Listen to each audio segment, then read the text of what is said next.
በወላይታ ዞን ከ8000 በላይ ተማሪዎች በ6 ማዕከላት የ12ኛ ክፍል ብሔራዊ ፈተና እየተፈተኑ እንዳሉ የወላይታ ዞን ትምህርት መምሪያ አስታወቀ። በመጀመሪያ ጊዜ በኦንላይን ለሚሰጠው ፈተና ለተማሪዎች ቱቶሪያል ትምህርት ከመስጠት ጀምሮ ከቴክኖሎጂ ጋር የማላመድ ስራ ሲሰራ መቆየቱ ተጠቁሟል። ፍሬህይወት ተስፋዬ ዝርዝር አላት። በሀገር አቀፍ ደረጃ የሚሰጠው የ12ኛ ክፍል ፈተና በሀገሪቱ በሁሉም አካባቢዎች በዛሬው ዕለት ተጀምሯል። ፈተናው ዲጂታላይዝ መሆኑ ኩረጃን በማስቀረት የትምህርት ጥራት እንደሚያሻሽልም ታምኖበታል። በወላይታ ዞንም 8878 ተማሪዎች የ12ኛ ክፍል ብሔራዊ ፈተና እየተፈተኑ እንደሚገኙ የዞኑ ትምህርት መምሪያ ኃላፊ አቶ ሚካኤል ሳኦል ተናግረዋል። በዲጂታል አርገን በቴክኖሎጂ ታግዘን ለመፈተን ሙከራዎችን እያደረግን ነው። ለዚሁ ወደ 6 ማዕከላት ተለይተዋል በ5 መዋቅር። ስለዚህ በእነኚህ ወደ 1897 ተማሪዎች በ6 ማዕከላት ፈተና ይወስዳሉ። እንደሚታወቀው የፈተና ጉዳይ የተማሪ የህይወት ጉዳይ ነው።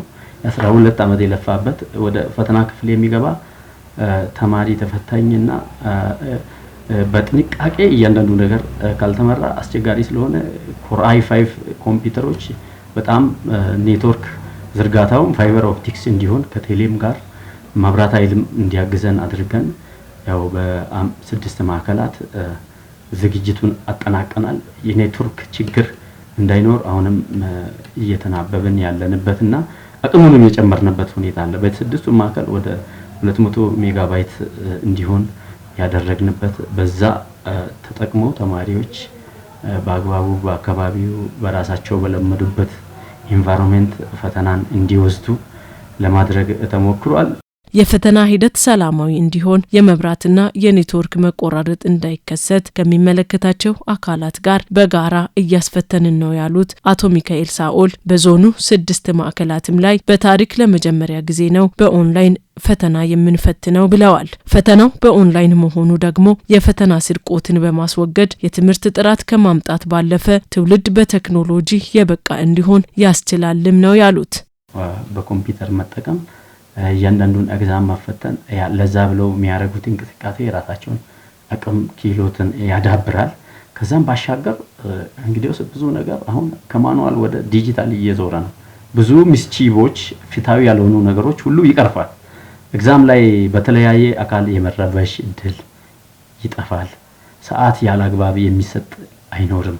ሰዓትንም ፊክስ አድርጎ ለሁሉ ተማሪ ትክክለኛ ሰዓት ይሰጣል። ሳሚት ሲደረግ የሚላኩ ነገሮች በተገቢው ተደራጅተው በወረቀት የሚላኩ በሰው እጅ ገብተው የሚሄዱ ነገሮች ብዙ ጊዜ የመንጠፋጠብ የመጥፋት የመደለስ የመበላሸት እድሎች አሉ። ብዙ ጊዜ ፈተና ላይ የቆዩ አካላት በደንብ ያውቃሉ። ያንዳንዱ ነገር አሽጎ ይዞ መንቀሳቀስ በጣም ከባድ ነው። ከዚህ ሁሉ ሴቭ ያደረገ ነው። ወደ ተለያዩ አካባቢዎች ተጉዘው ሲፈተኑ የነበረው ለተማሪዎች ምቹ እንዳልነበረ ያነሱት ኃላፊው አሁን በለመዱት አካባቢ ያለምንም መረባበሽ ተፈትነው ውጤታማ እንዲሆኑ የሁሉም ትግግዝ ያስፈልጋል ብለዋል። በእነኛ በ6 ማዕከላት እያጓጓዝን ያሰለጠናቸው ልጆች አሉ።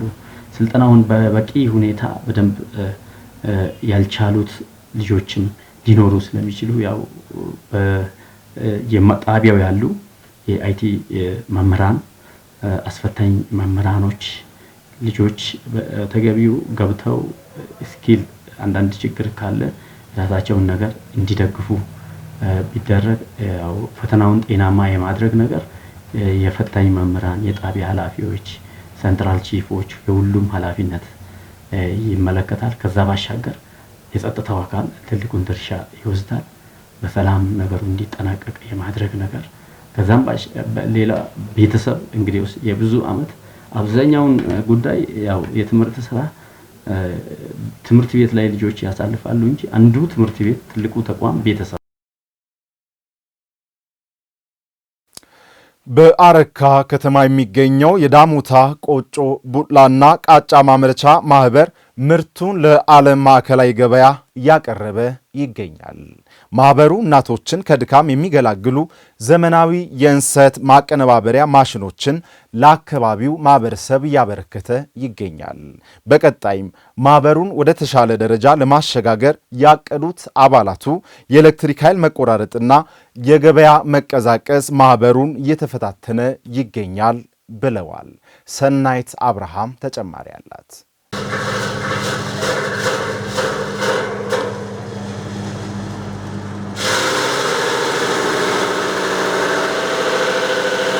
በወላይታ ዞን ከተለያዩ ከፍተኛ የትምህርት ተቋማት ተመርቀው የመንግስት ስራ ከመጠባበቅ ይልቅ በማህበራት ተደራጅተው የስራ ዕድል ከፈጠሩ ወጣቶች መካከል በአረካ ከተማ ቆጮ፣ ቡላና ቃጫ ማህበር የተደራጁ ወጣቶች ተጠቃሽ ናቸው። አላማቸው ገቢ ማግኘት ብቻ ሳይሆን ዘመናዊ በሆነ መንገድ እንሰት በመፋቅ ጊዜ ሳያባክን ምርትም ሳይበላሽ እናቶችን ከድካም መገላገል ነው። የእናቶችና ሴቶች ስራ ለማቃለል አልሞ የተነሱ እነዚህ ወጣቶች በ500 ሺህ ብር መነሻ ካፒታል ስራ የጀመሩ ሲሆን በአሁኑ ወቅት ካፒታላቸው 2.3 ሚሊዮን ብር መድረሱን የማህበሩ ሰብሳቢ ወጣት ወንድሙ ቆልባዬ ይናገራል። ካፒታል ከዚህ በፊት ካፒታል ለኛ አሁን በጣም ትንሽ ካፒታል ነው ያለን። አሁን ወደ 500 ሺህ ብር ነው ያን ሰዓት የነበረውን 2 ሚሊዮን 20 እዛ አካባቢ ደርሰናል። ከዚህ በፊት እኛ አሁን ስርዓት ነበርና የሴቶች ስራ በጣም ቀርፈናል ብለን ነው የምንገምተው። ይሄን አይቶ ሰዎች የራሱን እንሰት አምጥቶ እዚህ ላይ ያስፍቃል። እኛ የራሳችን የማህበሩ እንትን አለ፣ ቀንም አለ። የአርሶ አደርን እንሰት ወዚህ ያመጣው እንሰት ለመፍቃቅም ቀን ሰተን እየሰራንን። ማህበሩ የእንሰት ምርቶችን በተለያየ መንገድ በማዘጋጀት ገበያ ላይ እያቀረበ ያለ ሲሆን ዘንድሮ ብቻ 47 ኪሎ ግራም የሚሆን ምርት ወደ ውጭ ሀገር መላኩን ሰብሳቢው ገልጸዋል። የቆጮ ዱቄት ቆጮ ፍሎር ይላል። የቆጮ ዱቄት ነው። በአማርኛም በዛ በኩል መለጠፍ እንችላለን። በአማርኛና በእንግሊዝኛ አለ። ለምን ከውጭ የሚመጣ ሰውም ስላለኝ። ይሄ ደግሞ ቆጮና ቡላ ኤክስፖርት ተደርጎ ወደ 46 ኪሎ ውጭ ኤክስፖርት ተደርጓል። ፖታሺየም፣ ስልክ ቁጥርም ኮሜንት የምናደርግ ቦታ ካለ ይሄን ስልክ ደውሎ ያገኛል። ከዚህ በፊት ኤክስፐርት ዴትም አለ። የምርት ብክነት ያስቀረ ጊዜና ጉልበትን ከብክነት የታደገ ዘመናዊ ቴክኖሎጂ ያበረከተው ማህበሩ የኤሌክትሪክ ተደራሽነትና የገበያ ትስስር እንዲመቻች ጠይቋል። ይሄንን ማቅም ሰው የለም። ይሄ እንዴት እንደሚሰራ ከዚህ በፊት ዘንባባ በዛምብል ነው የሚሰሩት። ይሄ በቃጫ የሚሰሩት ነገሮችን ማያውቁም። ለዚህችም ገበያ አለ ብኖር ይሄ ደግሞ እዚች ደግሞ ገበያ ላይ በዚች አረካ ላይ ለኛ አሁንም ጥያቄ እየጠየቀነን የት ነው የሚገኘው ቦታው የት ነው ስል እዚህ ብቻ ስንነገር ባይሆን እዛ ሶዶ ላይ የሚመጣው ሰው ኮሜንት ያደርጋል።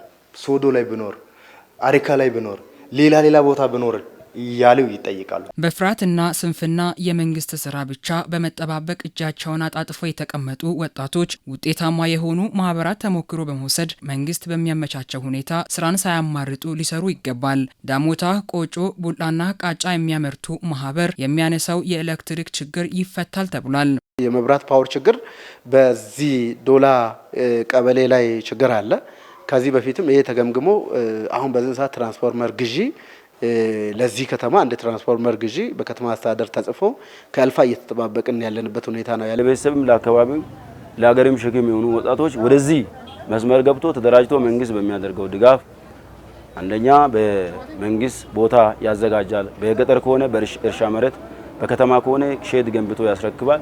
በተጨማሪ ተጨማሪ ደግሞ ፕሮጀክቶችን በማስተባበር ብድር የሚሰጡ ተቋማትን አድሬስ በማድረግ ሊንክ አድርጎ አገናኝቶ ወጣቱ ተጠቃሚ እንዲሆን መንግስት ይህንን አስተሳስሮ እየሰራ ስለሆነ በዚህ ላይ ተጠቅሞ አካባቢያችንም ራሳችንም ሀገራችንም ያው ለመለወጥ ወጣቱ ከፍተኛ ሚና አለው። ከገበያ ትስስር ጋር ያለውን ክፍተት ለማረም ማህበሩን የማስተዋወቅና ድጋፍ የማድረግ ስራ እንደሚሰራም ተገልጿል። በክልል አቀፍ ደረጃ የተዘጋጀው ባዛርና ኤግዚቢሽን ላይ እንዲሳተፉ ከዚህ የተለያዩ ድጋፎችን አድርገን በባዛርና ኤግዚቢሽን ላይ የራሳቸውን ምርታቸውን እንዲያስተዋውቁ የገበያ እድልም እንዲያገኙ አድርገናል። እነዚህ ልጆች ከተማ አካባቢም መሸጫ ቦታ በጥሩ ቦታ ላይ ገበያ ተኮር በሆኑ ቦታ ላይ መሸጫ ቦታ እንዲዘጋጅ እነሱ በጠየቁት መሰረት እየሰራን እያዘጋጀን ያለንበት ሁኔታ ነው ያለው። በዚህ መልክ ደግፈናቸው በተጨማሪ በቆጮ ማምረት ላይ የተሰማሩ ወጣቶች ከገበያ ትስስር ጋር ያለው ጉዳዮችን ከዛ ውጪ ቦታ የገበያ አሁን አንደኛው ኖርማሊ ቦታ አላቸው የሚያመርቱበት አለ ሽያጭ ጋር ተያይዞ ያንን ሼድ ጥያቄ አቅርበዋል።